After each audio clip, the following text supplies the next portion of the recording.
السلام علیکم، آپ دیکھ رہے ہیں کے نیوز ایچ ڈی۔ میں ہوں حارث علی شاہ گیلانی۔ چلتے ہیں آج کی اہم خبروں کی طرف۔ Quality product by Khadim's Milk Foods, Sahiwal. رخ کریں گے ساہیوال کا۔ جمخانہ مارکی میں استحکام پاکستان و امریکہ بنیان مرصوص کانفرنس کا انعقاد کیا گیا۔ آپریشن بنیان مرصوص کی پہلی سالگرہ پوری قوم فتح کا جشن منا رہی ہے۔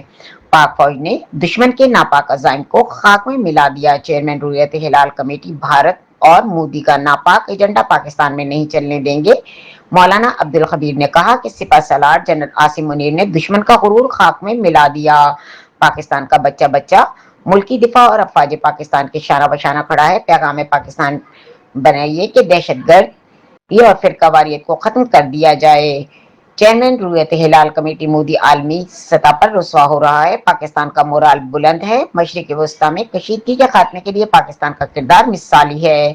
کانفرنس میں commissioner R P O D C Sahiwal, Samiullah Farooq اور تمام مکاتب فکر کے علماء موجود تھے۔